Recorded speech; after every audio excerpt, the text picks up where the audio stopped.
আরে গোপাল, তুই না কয়েছিলি যে মা কালীকে গয়না পরিয়ে তবেই তুই ফিরবি নে?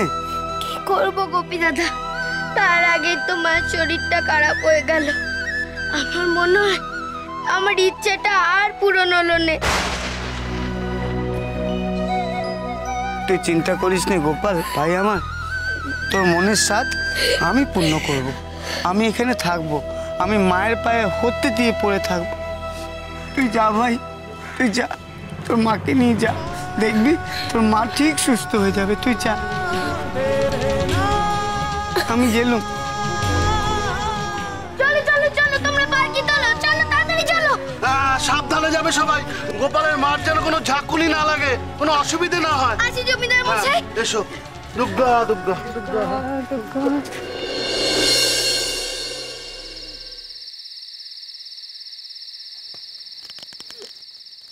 আরো মুখে দে, এত গরম কেউ মুখে দে। খুব ভালো কিন্তু খেতে। আরে খুব কাস্তা, আরো কিনলে ভালো হতো। ছোট গিন্না কি করে দিয়েছে বুঝি? আরে আমি ওই লীলা বাইরে বের করিয়েছিলে তাই জন্য, আর আমায় কয়েছে যে তোর যা ইচ্ছে তাই কিনিস। সব বুঝি দিদি, এই যে ছোট গিন্নি মা একবার ছেলে হয়ে গেল একবার মেয়ে হয়ে গেল, এর বৃত্তান্তটা একটু কও দেখি। এই চুপ কর তো, ওসব পরে কইব। পালকি আসতেছে মনে হচ্ছে। সত্যি তো? আমার শুনেই মনে হচ্ছে। শীতের বেলা পালকি করে কে আসতেছে রে পকি? দাঁড়া দেখি তো।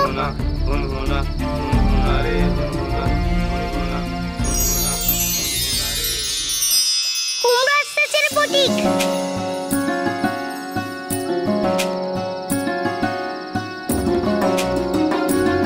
তবে পালকি থেকে কে আবার?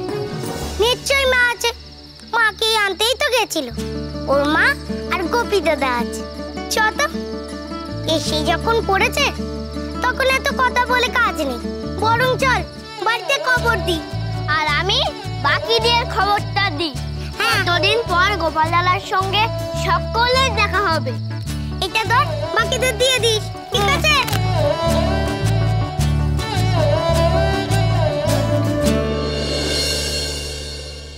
পালকি আসতেছে গো, পালকি আসতেছে। পালকি? হ্যাঁ গো, হ্যাঁ। তোমরা ওঠো, বরণ করবে নে। পালকি বরণ? আমার লিলে ফিরে আসতেছি বুঝি? কি আনন্দ, কি আনন্দ, আমার লিলে আসতেছে। কিছু না এই পালকি বরণ এই সব তুই কি বলতেছিস পার্বতী? আমি তো কিছুই বুঝে উঠতে পারতেছি রে, কি ব্যাপার তোর? আরে না গো না, লিলে ভাই ফিরে আসতেছে নে। লিলে ভাই আর আসবেও নে। কুমড়ো ফিরে আসতেছে গো। হ্যাঁ? কি বলি তুই পার্বতী? গোপাল ফিরে আসতেছে? ও মামা, তার মানে তো আমার উনিও ফিরে আসতেছেন। হ্যাঁ, তা তো আমি দেখিনি গো। তবে পালকিতে তো কেউ আছে। আমার মনে হয় পালকিতে নিশ্চয়ই আমার শাউরি মা আর গোপী দাদা আসতেছে। ও মা, তাহলে তো বরণ করতে হয় রে। ও পদ্ম না মা, হ্যাঁ আমি মন্ডলে সাজিয়ে আনতেছি। বেশ, যাও তবে যাও।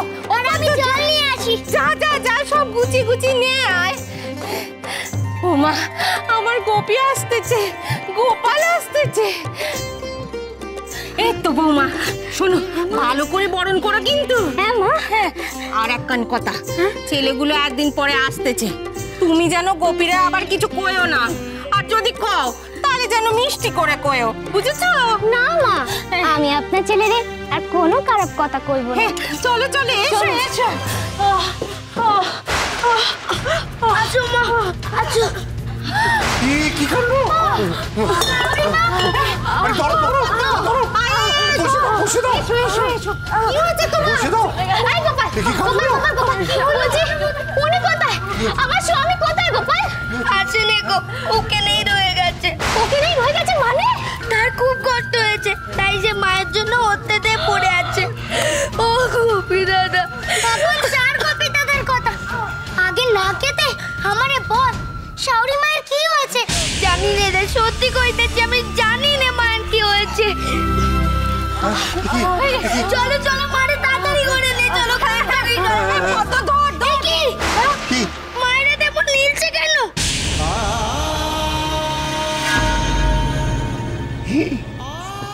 ইস, এরকম লীল হয়ে গেল কি করে? কেন এটা তো আগে ছিল না। কেন গোপাল, এটা কোনো বিষের থেকে হয়নি তো? আমি তাড়াতাড়ি কবরেজ মশাই রে ডাকছি। তোমরা মারে নে ঘরে যাও। শিগগির যাও।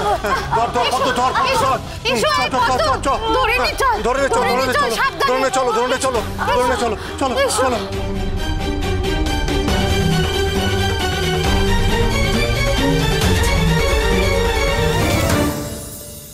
না কিননি, এবার দেখছি আমাকে একদম ঘোড়া কিনতেই হচ্ছে।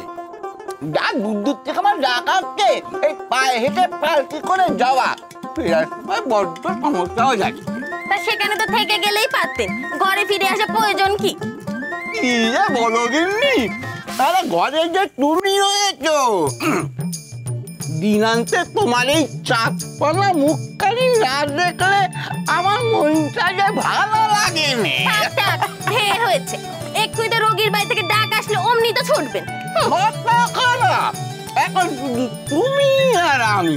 এখন রাজবাড়ি থেকে ডাকালো, আমি এখান থেকে এক পাও নড়ছি না, বলে দিলাম। কবরেজ মশাই, ও কবরেজ মশাই, আরে গোপাল, তুই এখন এখানে কি ভাববি? তাড়াতাড়ি চলুন কবরেজ মশাই, তাড়াতাড়ি চলুন, মায়ের যে খুব শরীর খারাপ হয়েছে। আমার তো কিছু করার নেই রে গোপাল, রাজার হুকুম এলো, এখন আমি এখান থেকে নড়তেছি নে। আরে তো তোর মা, বাড়ি যা, আর সকালে সময় পেলে আমি একবার গিয়ে দেখে আসবো, ঠিক আছে? এরকম করবেন না কবরেজ মশাই, চলেন একটিবার চলেন, দোয়াই আপনার। দেখতেছিস তো মানুষটা খেতেছে, সারাদিন খেটে করে কত দূর থেকে এলো। জানি গো কুড়িমা জানি, কিন্তু আমার মা। আরে জানা রে বাপু, আবার তোরা কেন বিরক্ত করছিস? আপনি যাবেন না তো? বললাম তো না, আরে না তো নাই। রোগীকে বাঁচানো তো আপনারই কর্তব্য, চলেন। আগিনি গোপালের বুড়ি শোনো, ও আবার আমাদের প্রস্তাব বসা খাচ্ছে। দুদিনের যদি ভাবছে কয় অন্য। আমি এখান থেকে নড়তেছি, দাদা, দেখি তুই আমাকে এখান থেকে কি করে নিয়ে যাস। আপনি দেখতে চান তো? আপনারে আমি এখান থেকে নিয়ে তারপরেই যাব। এই ধর তোমরা রে। কি করবে?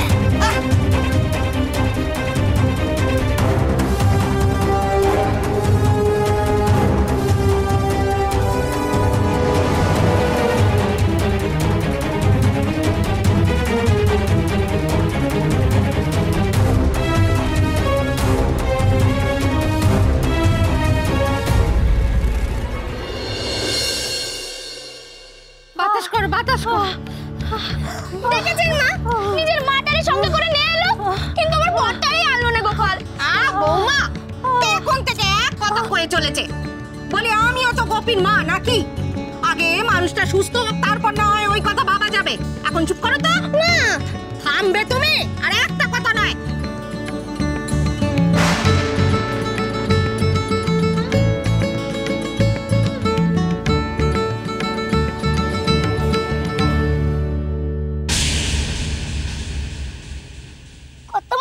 দেখুন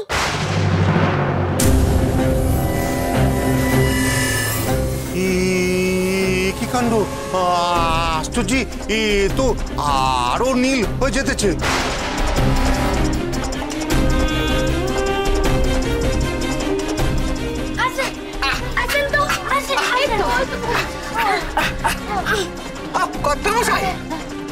আপনি এখানে আছেন, ভালোই হয়েছে। আচ্ছা এটা কি হলো বলুন দেখিনি? আমি সবে সারাদিনের কাজকর্ম সেরে দুটো ভাত মুখে দিয়েছি কি দিনি। আরে গোপাল, আরে বন্ধুগুলো আমাকে এখানে এভাবে ধরে নিয়ে এলো কেন?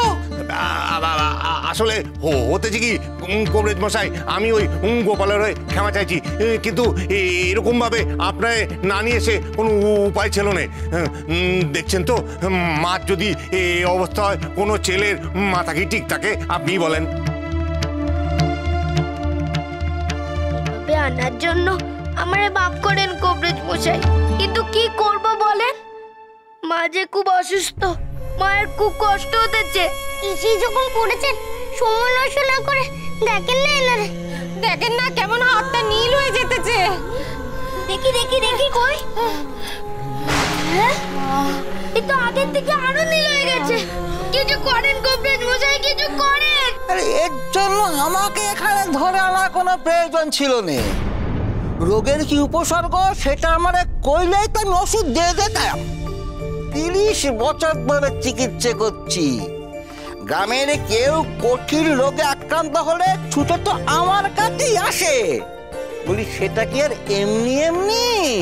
কিন্তু ময়নাগড়ের কবরেজ তো 40 বছর ধরে চিকিৎসা করতেছে, কিন্তু সে তো কইলো। থাক, তুই আমার আর ময়নাগড়ের কবরেজ দেখাস না গোপাল।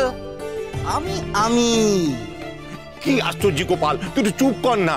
কবরেজ মশাই যখন কয়েছেন এর চিকিৎসা আছে, তখন এর চিকিৎসা আছে। গোপাল